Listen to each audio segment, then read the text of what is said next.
In the small town of Angel Falls, there is a maniac who kills 3 people on Christmas Eve, but then dies at the hands of a girl named Winnie, who managed to stand up for herself and her brother.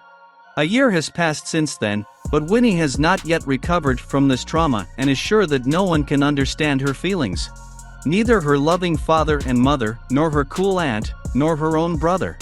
After seeing the aurora lights over the city, Winnie wonders what the world would be like without her, and is suddenly transported to Angel Falls in a version where she was never born. And not only do Winnie's family and friends no longer recognize her, the main problem is that the very same killer is still on the loose, because Winnie didn't kill him a year ago. To explain what's wrong with this movie, you'll have to go into the details of the plot, so this time I'll allow myself, albeit small, but still spoilers. Although, to be honest, It's a Wonderful Knife contains only one full-fledged twist, which is still easily calculated by the method of what could try to surprise us genre-deaf, but woke and progressive authors who think they are Wes Craven and Kevin Williamson of the new generation. Just like screenwriter Michael Kennedy's previous film, The Slasher Freaky, in which a serial killer swapped bodies with a high school girl, It's a Wonderful Knife is a satirical attempt to reinvent the slasher genre through some kind of sci-fi premise.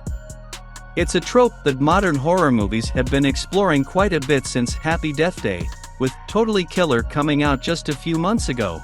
But the films of this trend are unfortunately weakening, and in It's a Wonderful Knife, slasher as a genre has been pushed to the periphery by straightforward satire and equally straightforward propaganda of the modern liberal agenda. Thus, the main character's family consists of dad, mom, lesbian aunt and gay brother. Winnie herself becomes disillusioned with the boy and fascinated by the girl, and the main villain, whom the authors do not even bother to hide, looks, talks and behaves like Donald Trump. In place are his trademark tan, strange hairstyle, eccentric behavior, populist slogans, and Justin Long, who plays this role, tried to draw in detail even the facial expressions of the former US president. Thus, if we simplify the plotline, we get the story that if we don't pass a high-voltage charge through someone like Trump in time, we will find ourselves in a world where a gay brother is killed, a lesbian aunt's companion is killed, and the city looks as if all the colors have been sucked out of it. From which the protagonist, who has been suffering for a whole year because she had to kill a man, immediately makes a very easy conclusion. We should just kill the creep again. Of course, you can argue about the fact that all coincidences are random, and here, as in the Rorschach test, everyone sees what he wants to see, but the problem is that in It's a Wonderful Knife you can't see much else.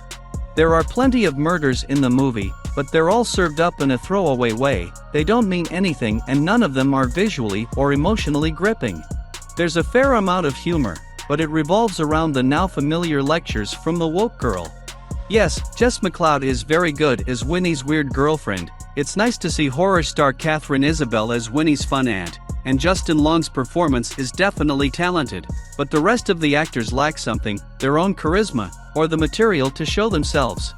Something truly real and human in the movie breaks through only once, when Vinny's father from a parallel reality begins to talk about how much suffering the departure of their loved ones brings to the survivors.